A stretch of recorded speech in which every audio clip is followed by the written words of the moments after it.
Hi, and welcome to our study of the Psalms. I don't think there is any portion of the Scriptures that has enlightened my mind and inflamed my heart more than the Psalms. I am drawn to the Psalms, praying through the Psalms, and constantly discovering how the full range of human experience and emotion are captured by the Psalms. The Psalms have taught me more about worship, more about prayer, and even more about God. No portion of Scripture embodies the fullness of the nature and character of God than the Psalms. As we study them together, I trust that your love for God, who is gracious and compassionate, slow to anger, and abounding in steadfast love, will be inflamed just as mine has. May God bless you in our study of the Psalms. Hi, and welcome to Searching the Psalms. And as we explore the Psalter, we find ourselves in Psalm 10. And Psalm 10, amazingly, comes right after Psalm 9. And you might remember that the last time we were together and looked at Psalm 9, I mentioned that there was a relationship or a connection between Psalm 9 and 10. And that connection is that they are an acrostic. An acrostic is a poem, a Hebrew poem, that uses every verse beginning with a successive letter of the Hebrew alphabet. And that acrostic begins in Psalm 9, and then about the first 11 letters of the Hebrew alphabet are used in Psalm 9, and then Psalm 10 picks up most of the rest of the Hebrew letters of the alphabet. And so there actually is one long acrostic. Now that's led to some confusion as you look at Bible translations. For instance, in the Roman Catholic Bibles that most people would look at, they would find Psalm 9 and 10 to be one psalm. It would be Psalm 9 in the Roman Catholic Bible. But in the Protestant Bibles, there is Psalm 9 and then there is Psalm 10. And the reason for the difference is that when Jerome produced his Vulgate, the Latin translation of the Old Testament, he used the Septuagint, was the Greek translation of the Old Testament, which because of the acrostic connection put those two psalms together. And the Latin Vulgate that Jerome wrote is the basis for the Catholic Bible. But on the other hand, the Hebrew Bible separates the two psalms, and that's why the Protestant Bibles are based upon the Hebrew translations. And as a result, we have two different psalms, Psalm 9 and Psalm 10. And the numbers are different than between the Roman Catholic Bibles and the Protestant Bibles, all the way until you get to the end of the Psalter, and somehow they get put back together in Psalm 148. But that's another story for another day. But in any event, I really think that they belong as separate psalms, because if you recall, Psalm 9 had a very different character than Psalm 10. Psalm 9 is almost from beginning to end a praise psalm. But Psalm 10 is a lament. And specifically, it's a lament by David in which he expresses such concern that the wicked seem to be having their way with the people of Israel. And that's what this psalm really is primarily about, David's complaint or his lament about the state of the poor and the oppressed in the face of wickedness, which doesn't seem to be showing any signs of diminishment under God. And so that's what this is about. Let me read Psalm 10 for us, and then I'll begin to take some observations about it that I think will be an encouragement to help us understand how to walk through a difficult time when evil seems to have its way. Why do you stand afar off, O Lord? Why do you hide in times of trouble? The wicked in his pride persecutes the poor. Let them be caught in the plots which they have devised. For the wicked boasts of his heart's desire. He blesses the greedy and renounces the Lord. The wicked in his proud countenance does not seek God. God is in none of his thoughts. His ways are always prospering. Your judgments are far above, out of his sight. As for all his enemies, he sneers at them. He has said in his heart, I shall not be moved. I shall never be in adversity. His mouth is full of cursing and deceit and oppression. Under his tongue is trouble and iniquity. He sits in the lurking places of the villages. In the secret places he murders the innocent. His eyes are secretly fixed on the helpless. He lies in wait secretly as a lion in his den. He lies in wait to catch the poor. He catches the poor when he draws him into his net. So he crouches, he lies low, that the helpless may fall by his strength. He has said in his heart, God has forgotten. He hides his face. He will never see. Arise, O Lord. O God, lift up your hand. Do not forget the humble. Why do the wicked renounce God? He has said in his heart, you will not require an account. But you have seen, for you observe trouble and grief, to repay it by your hand. The helpless commits himself to you. You are the helper of the fatherless. Break the arm of the wicked and the evil man. Seek out his wickedness until you find none. The Lord is king forever and ever. The nations have perished out of his land. Lord, you have heard the desire of the humble. You will prepare their heart. You will cause your ear to hear, to do justice to the fatherless and the oppressed, that the man of the earth may oppress no more. Quite a remarkable lament, don't you think, especially as we find ourselves in an increasingly antagonistic culture when evil seems to have its way and have its reign. Now, you know, there are atheists and there are atheists.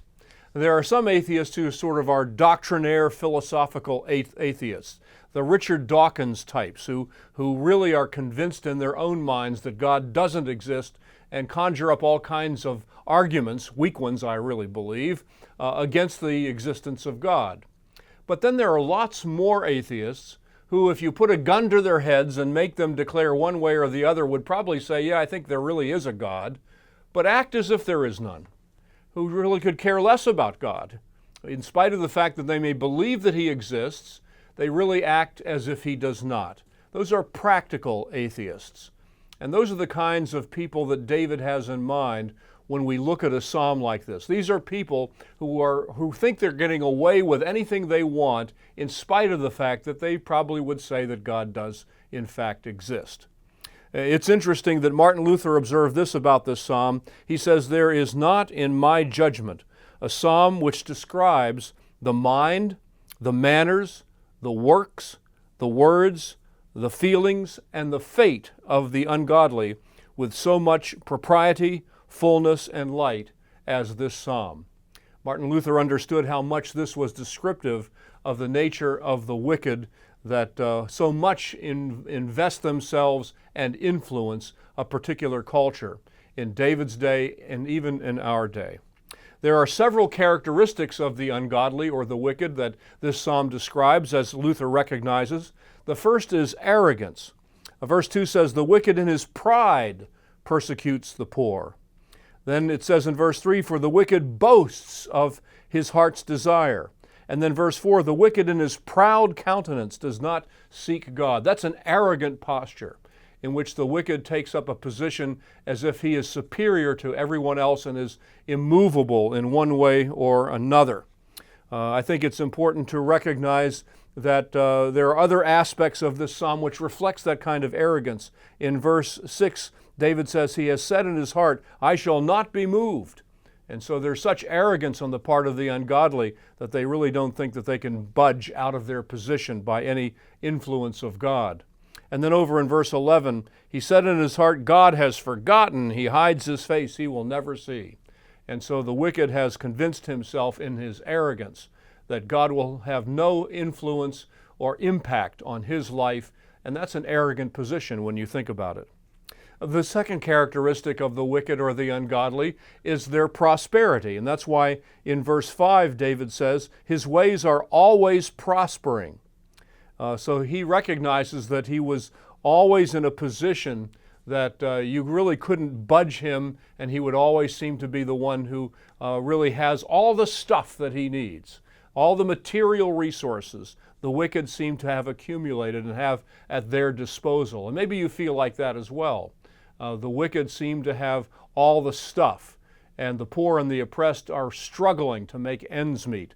And that's the image that we have of this particular, this kind of wickedness. In addition to prosperity, they have a sense of security.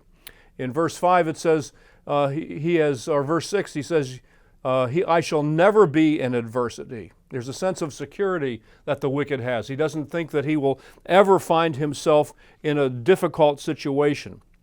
During the Second World War, Benito Mussolini was shot at and nearly killed on one occasion, but he laughed it off and he said this, "The bullet has never been made that can kill me." Well, that's an arrogant assessment, isn't it? He had such a sense of security that he thought no one could ever touch him. Of course, he didn't end up well under those circumstances. So the wicked are arrogant. They have a sense. They have the condition of prosperity, and they have a sense of security that seems to be unboundless. But they also have a capacity for vile speech, and that's what we see beginning in verse 7. His mouth is full of cursing and deceit and oppression. Under his tongue is trouble and iniquity. He sits lurking in the places of the villages. In the secret places he murders the innocent.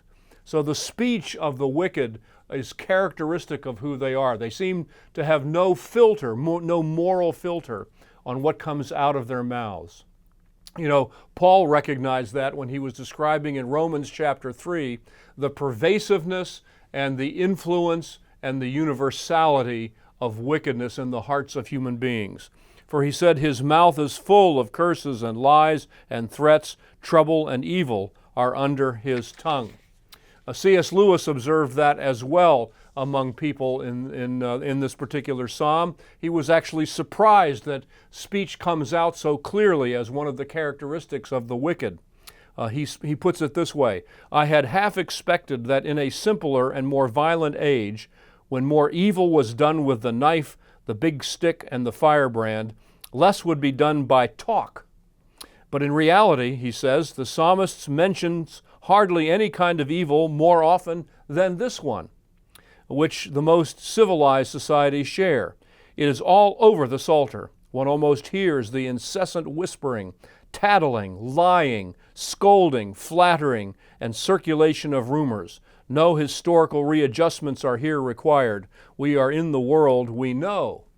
He's basically making the point that it's not that surprising that the psalmist would call attention to vile speech because we live in an era of vile speech. Now, this was C.S. Lewis writing in the 50s.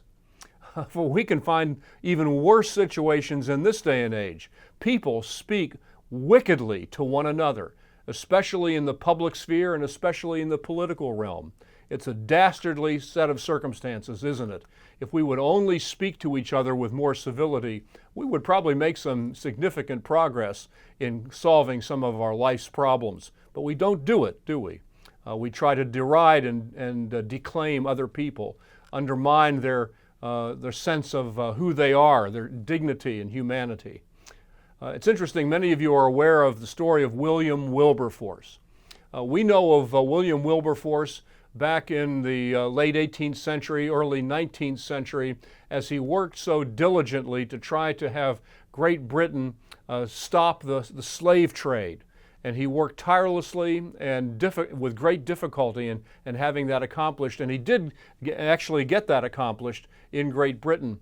And that's what we know William Wilberforce by. But what you may not know is that when he got into politics, which he got into, by the way, at the suggestion and encouragement of people like John Newton so that he could use his Christian gifts in the public sphere, he actually had two goals in mind. One of them was to end the slave trade, and that's what we know him for. But his second major goal when he got into politics was that he would transform the political sphere in the area of manners. Now, that may seem odd to us today, but that's what William Wilberforce wanted to do because he lived in an age when vile speech was pervasive, just as we do. And he wanted people to be able to speak to each other with a greater sense of humanity and dignity. And that was one of the things that he wanted to try to accomplish, in addition to shutting down the slave trade. So vile speech is one of the characteristics and qualities of the wicked. And then the other one in this psalm is simply violence. Verse 8, we read, he sits in the lurking places of the villages. In the secret places he murders the innocent. His eyes are secretly fixed on the helpless. He lies in wait secretly as a lion in his den. He lies in wait to catch the poor. He catches the poor when he draws him into his net. So he crouches, he lies low, that the helpless may fall by his strength. There are three images that the psalmist uses to describe the wicked violence of those who are ungodly. He's a murderer, according to verse 8. He's like a lion in his den who is crouching, ready to pounce. And then he's also a trapper in verses 9 and 10, wanting to draw the poor into a net that he has established. And each one of those images has a deceptiveness about it, in which the wicked are in the shadows, hiding, waiting to take advantage of the poor and the vulnerable. And that's what the wicked did in David's day. I think they still do it today, don't they? Maybe they do it in different kinds of ways. I know for those of you who are in the senior community, we recognize that if you happen to be getting emails, you eventually, almost every day, get an email trying to trap you, trying to do something that gets you to click on something so that you would reveal your personal information and they can clean out your bank account. Cybercrime is an explosive industry these days, and the wicked are doing it to take advantage of who they perceive to be vulnerable in our society. And those who are in the older age groups are the most vulnerable, the most naive to their wicked schemes. And so we find the wicked doing similar kinds of things even in our day and age. But there is a sense of violence on the part of these individuals that seek to take advantage of the vulnerable. So that's the picture that we have of the wicked. Well, how should we deal with this issue? What should be our response to this issue? Well, we get a wonderful description of how our response should be from David himself in this psalm, beginning in verse 12. The first thing we discover is he's asking God to arise and do something about it. Arise, O Lord, O God, lift up your hand. Do not forget the humble. Why do the wicked renounce God? He said in his heart, you will not require an account. In other words, God, get up and do something. Now, it seems like God isn't doing something, but I can tell you God does answer that prayer eventually, and it's not wrong to say, arise, God, do something. We should do that, for instance, with respect to the wickedness and the outright evil actually propounded by people like Vladimir Putin, who has murdered hundreds of thousands of people, even Russian soldiers.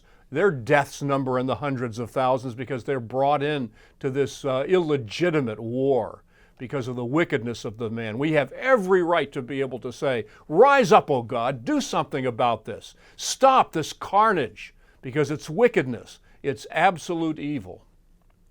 I think as we do that, however, we ought to also be aware that our own culture has its issues of wickedness.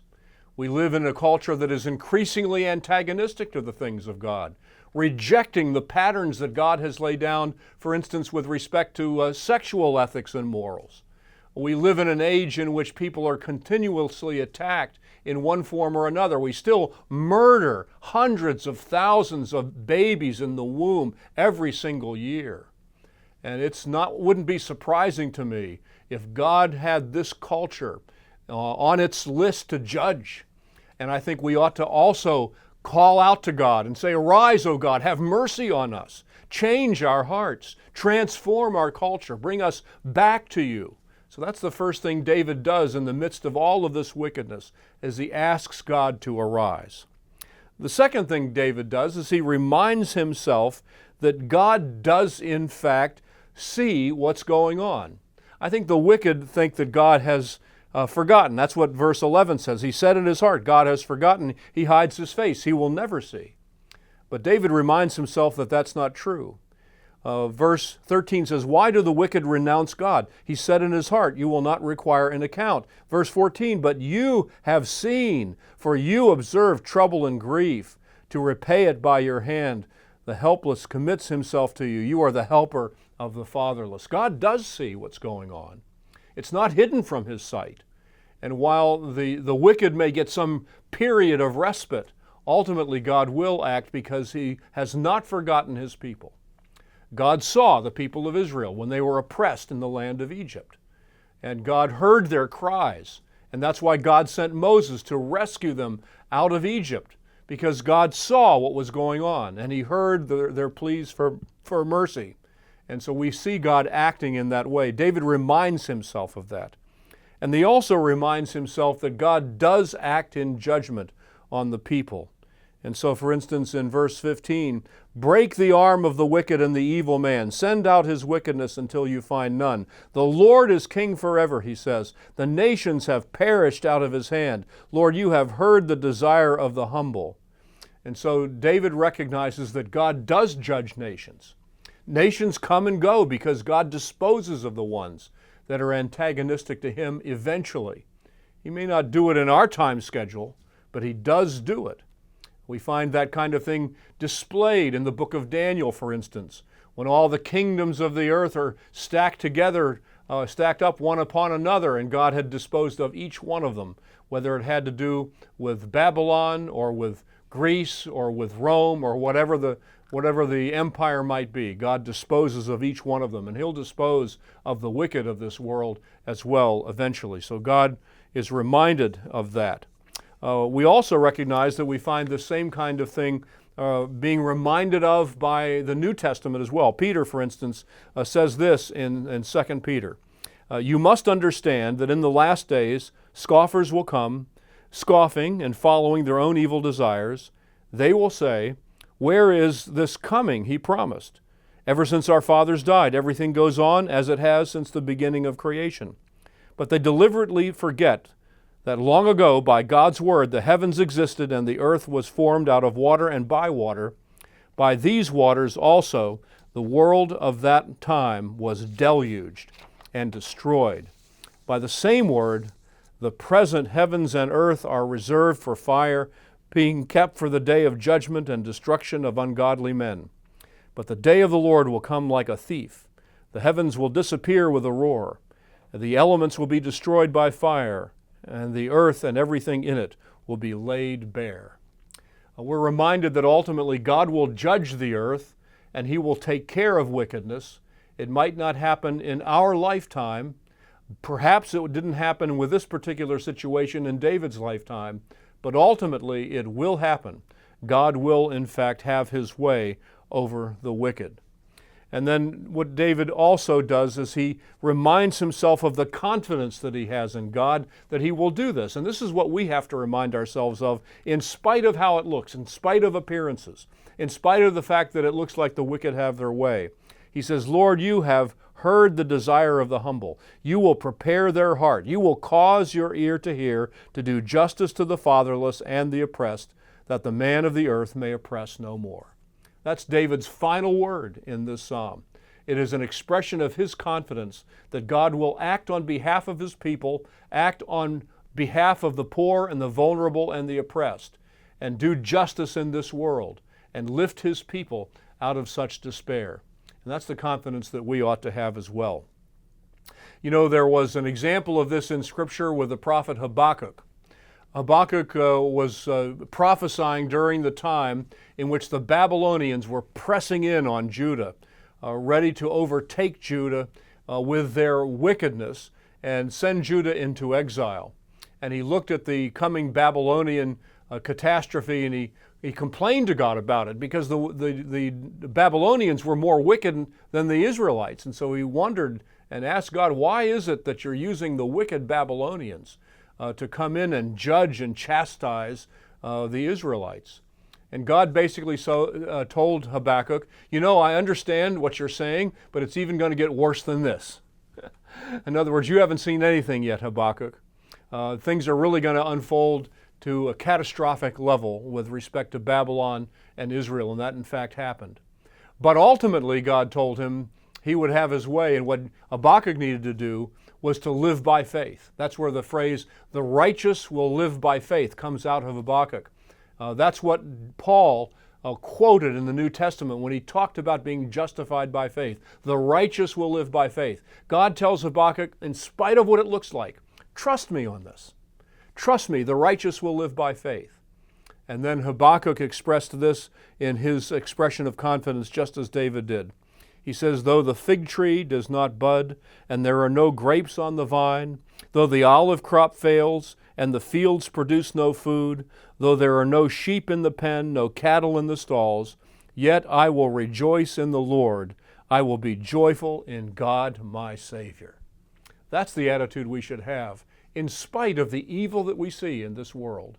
And that's the message of Psalm 10, this extraordinary lament in which David recognizes that the wicked seem to have their way in the world, but God sees it as well, and He will judge the wicked, and ultimately we can have confidence in what God will do in the end.